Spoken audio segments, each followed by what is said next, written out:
Check out time na labas na kami and then hanap naman ng ibang lugar dito. Ikot-ikot na kami dito nearby the city. Uwi kami maya-maya ng Bangkok. Hapon na siguro o gabi. Kasi sobrang init. Central Ayutthaya. Gusto nyo ba ng puto bongbong? Gusto nyo ng puto bongbong? Cute. At dito nga namin napagdesisyon ng kumain sa Central Ayutthaya para naman kahit papano malamig-lamigan kami ng konti. At ito yung aking pagkain, itlog at saka buto-buto. At nag-relax nga muna kami dito sa massage chair para naman mabawasan ang pagod. At dito nga namin naisipang pumunta sa isa sa pinakasikat na destination sa Ayutthaya, ang Wat Yai Mongkol. Pagbaba pa nga lang ng sasakyan ay baliwala na sa akin ang init kasi amaze na ako sa ganda ng pagoda. At pagpasok ko, lalo ako namangha kasi ang daming tao nagdadasal sila dito sa malaking Buddha. Dito nga ay nag-umpisa na ako mag-enjoy sa ganda ng view. Baliwala na akong mainit, bahala na si Batman.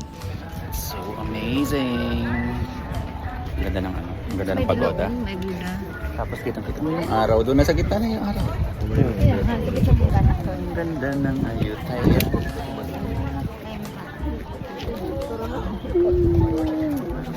So, aakit kami dun sa taas. Ha?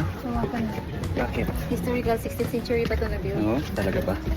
Marami-raming baitang man ang inakyat mo, mawawala din ang pagod kasi may wishing well dito. Pwede kang mag-wish ng kahit ano. Nang maubos nga ang mga tao ay sinamantala ko namang enjoyin ang view. Syempre hindi ko alam kung makakabalik pa ako dito. Napakaganda kasi ng tanawin mula sa taas. After nga namin mag-enjoy sa view, syempre retouch ng sunscreen kasi namumula na ako sa sobrang init. Dumiretso na rin pala kami ng Ayutthaya Station para mag-check kung may biyahe na papuntang Bangkok. We're here na in the station. Uuwi na kami.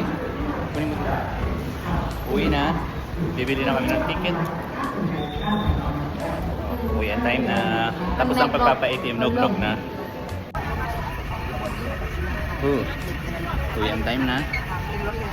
Standing ovation. Standing ovation na. Nakauwi na sa Bangkok.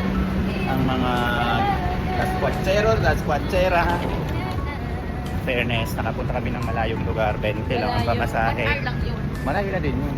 Mabilis kasi yung tren. 1 hour lang yung biyahe. 20 lang.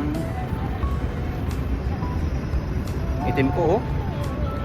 So, kami sa baba ng train station.